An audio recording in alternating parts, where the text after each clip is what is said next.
किसी जंगल में टुनी अपने 2 बच्चों के साथ रहती थी। उसी जंगल में एक दुष्ट कौवा भी रहता था। एक दिन टुनी अपने बच्चों के साथ जंगल से होकर बाजार जा रही थी। जाते जाते रास्ते में उन्हें एक नन्हा सा पेड़ नजर आया।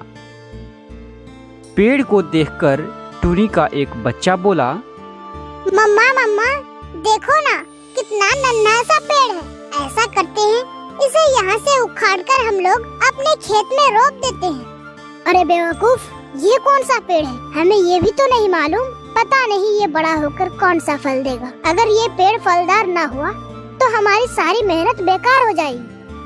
नहीं मम्मा, अगर ये नन्हा सा पेड़ यहीं पर रहेगा तो दूसरे बड़े पेड़ की छांव के कारण ये तो नष्ट हो जाएगा ना। इसीलिए हम लोग इसे यहाँ से ले जाते हैं और अपने खेत में रोप देते हैं। वैसे भी हम लोग अपने खेत में इस साल कोई फसल नहीं उगाई है, तो फिर क्या समस्या है? बच्चे की यह बात सुनकर टुनी राजी हो जाती है।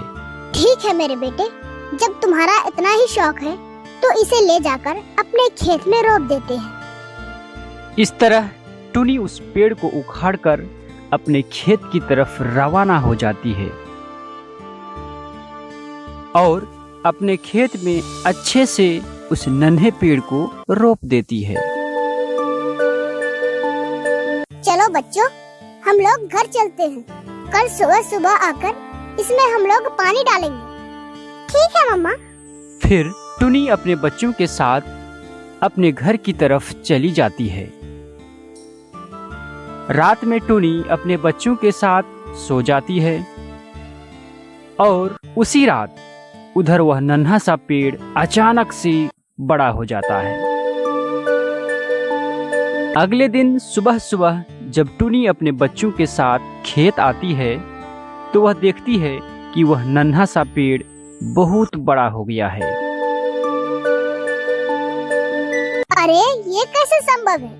एक छोटा सा पेड़ एक दिन में कैसे बड़ा हो सकता है? मम्मा मम्मा, हमने पहले भी बहुत सारे पेड़ उगाए थे, कभी तो एक दिन में पेड़ बड़ा नहीं हुआ। यही तो सोच रही हूँ बेटा, कहीं ये जादुई पेड़ तो नहीं? क्या बोल रही हो मम्मी? ये जादुई पेड़ क्यों होगा? आप कुछ भी बोल देती हैं। मुझे लगता है कि इस तरह का पेड़ बहुत जल्द ही बड़ा हो जाता है, लेकिन एक दिन में इतना बड़ा कैसे हो सकता है? बेटा, मुझे तो कुछ समझ में नहीं आता। मम्मा, इतनी चिंता मत कीजिए। मैंने कहा ना कि इस तरह का पेड़ बहुत जल्दी ही बड़ा हो जाता है। टुनी और उसके बच्चे इस तरह के विचार व विमर्श करने के बाद अपने घर चले जाते हैं। रात होने पर टुनी अपने बच्चों के साथ सो जाती है। उसी रात उधर पेड़ में अचानक से फल लग जाते हैं। दूसरे दिन फिर टुनी अपने बच्चों के साथ खेत में आती है तो वह देखती है कि उसमें अनेक जामुन लगे हुए हैं। अरे ये क्या हो गया? पेड़ में रातों रात जामुन कैसे फल गया? मम्मा, मतलब ये जामुन का पेड़ है। बल्ले बल्ले। लेकिन मुझे कुछ समझ में नहीं आ रहा है कि ऐसा कैसे संभव है। ये एक दिन में बड़ा हुआ तो हुआ, लेकिन इसमें एक ही दिन में फल कैसे लग गए? मम्मा, तुम बेकार में चिंता कर रही हो। ये जामुन का पेड़ तो हमारा ही है ना। फिर विचारों विमर्श के बाद टुनी अपने बच्चों के साथ घर लौट जाती है। कुछ देर बाद कौवा टुनी के खेत से होकर टुनी से ही मिलने जा रहा था कि उसे जामुन का पेड़ नजर आया और उसने देखा कि उस पेड़ में अनेक पके हुए जामुन फले हुए हैं। ये देखकर कौवा नीचे उतरा। इतना जामुन देखकर कौवे के मुंह में पानी आ गया। अरे रे, टुनी के खेत में जामुन का पेड़, ये कैसे संभव है? कुछ दिन पहले तो देखा था कि उसके खेत में कोई पेड़ नहीं है। कुछ ही दिन में पेड़ बड़ा होकर इसमें जामुन कैसे फल गया? ये सोचकर मुझे कोई फायदा नहीं। फायदा तो तब होगा जब टुनी के इस पेड़ से सारा का सारा जामुन तोड़कर बाजार में बेच आऊंगा। कौवा ऐसा सोचकर अपने घोंसले की तरफ चला जाता है। कुछ देर बाद कौवा अपने घोंसले से बोरी और लाठी लाता है। अभी सही समय है, आसपास कोई नजर नहीं आ रहा है। जल्दी से जामुन तोड़कर बाजार में बेचकर पैसा कमाता हूँ। हा हा हा। ये कहकर जब कौवा जामुन तोड़ने की कोशिश करता है, तभी पेड़ बोलने लगता है। अरे कौवे, जामुन मत तोड़ना वरना तुम्हारी मौत पक्की है। अरे ये क्या, आसपास तो कोई नजर नहीं आ रहा है, तो फिर ये आवाज कहाँ से आ रही है?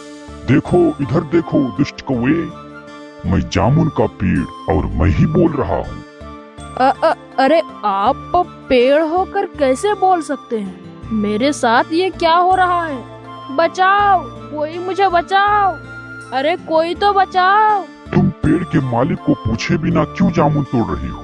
तुमने जो कुछ भी कहा मैंने सब कुछ सुन लिया है दुष्ट कौवे कहीं के। तुझे अभी मैं सजा देता हूँ। नहीं नहीं, नहीं, मुझे तो कुछ समझ में नहीं आ रहा है।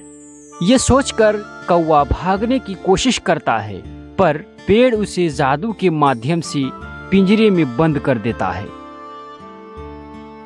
दूसरे दिन सुबह टुनी अपने बच्चों के साथ अपने खेत में आती है तो वह देखती है कि जामुन के पेड़ के नजदीक कौवा पिंजरे में बंद है। अरे कालू भैया, आप यहाँ क्या कर रहे हैं? आप इस पिंजरे में कैसे बंद हो गए? टुनी, ओ टुनी, मुझे बचाओ, मुझे बचाओ टुनी। इस पेड़ ने मुझे पिंजरे में बंद किया है और यह बोल सकता है। क्या बोल रहे हो? ये पेड़ कैसे बोल सकता है और आपको पिंजरे में कैसे बंद कर सकता है? टुनी, ये मेरे साथ बात की है और जादुई शक्ति के माध्यम से इसने मुझे पिंजरे में बंद किया है। मुझे तो कुछ समझ में नहीं आ रहा है। टुनी, मेरा विश्वास करो। तब टुनी पेड़ को बोलती है। पेड़ भैया, ओ पेड़ भैया, क्या आप सच में कालू भैया को पिंजरे में बंद किया है? पर टुनी के पूछने पर पेड़ तो चुप ही रहा और कुछ नहीं बोला। हा हा हा, देख रहे हो कालू भैया, पेड़ तो कुछ भी नहीं बोला। आप दुष्ट हैं। हो सकता है किसी और ने आपको पिंजरे में बंद किया है और अब हमारे पेड़ पर इल्जाम लगा रहे हो। मेरा विश्वास कीजिए टुनी, ये पेड़ बोल सकता है और जादुई शक्ति के माध्यम से मुझे पिंजरे में बंद किया है। वे दोनों ऐसे ही बात कर रहे थे कि पेड़ बोलने लगता है। कौवा ठीक कह रहा है, मैं बोल सकता हूँ और मैंने ही कौवे को पिंजरे में बंद किया है। पेड़ को बोलता देख टुनी और उसके बच्चे बहुत डर जाते हैं। मम्मा, ओ मम्मा, पेड़ कैसे बोल सकता है? तब तो कालू भैया ठीक कह रहा है, ये कोई साधारण पेड़ नहीं है। मम्मा, मुझे तो बहुत डर लग रहा है। डरो मत छोटे बच्चे, मैं असल में किसी का भी नुकसान नहीं करना चाहता। जामुन पेड़ से ये कौवा जामुन चुराने आया, इसीलिए मैंने इसे पिंजरे में बंद कर दिया। परंतु आप कौन हैं और आप बात कैसे कर सकते हैं? मुझे तो कुछ समझ में नहीं आ रही है। तब पेड़ ने सब कुछ खुल के बोला कि वह कैसे एक पेड़ बना। तब सुनो, मैं असल में तुम्हारे जंगल का पिंटू कौवा हूँ। एक दिन मैं और मेरा दोस्त तोता एक पेड़ पर बैठा हुआ था। तभी मैंने देखा कि एक उल्लू पुजारी पूजा कर रहा है। देखो देखो तोता, ऐसा लग रहा है कि उल्लू तांत्रिक ध्यान कर रहा है। हाँ पिंटू, देखकर तो बिल्कुल ऐसा ही लग रहा है। सुना हूँ कि ये तांत्रिक बहुत ही शक्तिशाली जादूगर है। हा हा हा हा, ये सब फालतू की बातें हैं। इन सब पर मैं विश्वास नहीं रखता। इस जंगल में मैं ही शक्तिशाली हूँ और कोई नहीं है। मैं अभी जा रहा हूँ इस उल्लू तांत्रिक के पास और देखता हूँ कि कौन ज्यादा शक्तिशाली है। क्या बात कर रहे हो? ऐसा करना ठीक नहीं है। अभी वह ध्यान कर रहा है, उसे डिस्टर्ब मत करो। चुप रहो। अगर तुझे डर लग रहा है तो तुम चले जाओ, डरपोक कहीं के। आज मैं देख कर ही रहूंगा कि कैसे तांत्रिक मुझसे ज्यादा शक्तिशाली है। मैं ये साबित करके रहूंगा कि इस जंगल में पिंटू कौवा ही सबसे ज्यादा शक्तिशाली है। इस तरह मेरा दोस्त तोता डर के मारे वहाँ से भाग गया और मैं उल्लू तांत्रिक के पास चला गया। तांत्रिक अपने ध्यान में खोया हुआ था।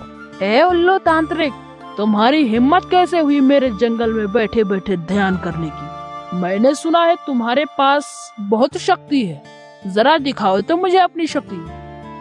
तुम्हारी इतनी हिम्मत, तुमने मेरा ध्यान भंग किया। तुम मेरा शक्ति देखना चाहते हो ना, तो तुम अभी देखो। मैं तुम्हें श्राप देता हूँ, तुम अभी एक छोटा सा जामुन पेड़ बनकर दूसरे जंगल में चले जाओगे। तभी मैं उल्लू के श्राप से एक नन्हा सा जामुन का पेड़ बन गया और मुझे जादुई शक्ति देकर तुम लोगों के जंगल में भेज दिया गया। और फिर टूनी और उसके बच्चे मुझे यहाँ ले आए। पेड़ की ये बातें सुनकर कौवा, टूनी और उसके बच्चे हैरान रह गए और टूनी ने पेड़ की मदद करना चाहा। परंतु हम लोग आपकी किस प्रकार मदद कर सकते हैं? हम लोग तो कुछ भी नहीं जानते। वह उल्लू ने मुझे शराब देने के बाद कहा था, सुनो पिंटू, तुम अभी छोटा सा पेड़ ही रहोगे। अगर कोई तुम्हारी मदद करना चाहे तभी तुम पेड़ से कौवा के रूप में आ सकते हो, और इसके लिए इस जंगल के पास वाली नदी में किसी पक्षी को 2 बार डुबकी लगाना होगा। फिर उसे एक जादुई अंगूठी मिलेगी। उसे तुम्हारे जड़ में रखने से फिर तुम पिंटू कौवा के रूप में आ सकते हो। हा हा हा। पेड़ की बात सुनकर टूनी बोली, ये क्या बोल रहे हैं आप पेड़ भैया? तब हमें अभी नदी पर जाना उचित रहेगा और उस अंगूठी को भी तो लाना होगा। टूनी, ओ टूनी, तुम मुझे इस पिंजरे से आजाद करने को कहो ना। मैं भी तुम्हारे साथ पेड़ की मदद करने जाऊंगा। मुझे माफ कर दीजिए टूनी, मैं अब से किसी का भी फल नहीं चुराऊंगा। पेड़ भैया, कालू भैया को पिंजरे से आजाद कर दीजिए। ठीक है टूनी। फिर पेड़ कौवा को आजाद कर देता है और फिर कौवा और टूनी नदी की तरफ रवाना होते हैं और नदी पर उतरकर टूनी डुबकी लगाती है। इस प्रकार 2 बार डुबकी लगाती है और टूनी को एक जादुई अंगूठी मिल जाती है और फिर वह अंगूठी जामुन के पेड़ के पास आकर उसके जड़ में रखती है। फिर क्या था, जामुन के पेड़ के जड़ में वह अंगूठी रखते ही वह पिंटू कौवा के रूप में बदल गया। धन्यवाद टूनी, तुम्हारा बहुत बहुत धन्यवाद। मुझे अगले रूप में लाने के लिए तुम्हारा असंख्य धन्यवाद। दोस्तों, कहानी अच्छी लगी हो तो वीडियो को लाइक कर दीजिए और इसी तरह की मजेदार कहानी के लिए हमारे चैनल को सब्सक्राइब करना ना भूलें। और दोस्तों, सब्सक्राइब करने के साथ साथ बेल के आइकन को भी दबा दें ताकि आप एक भी इंटरेस्टिंग स्टोरी मिस ना करें। आज के लिए इसी कहानी पर विराम लगाते हैं दोस्तों, फिर मिलेंगे दूसरी मजेदार कहानी के साथ। धन्यवाद।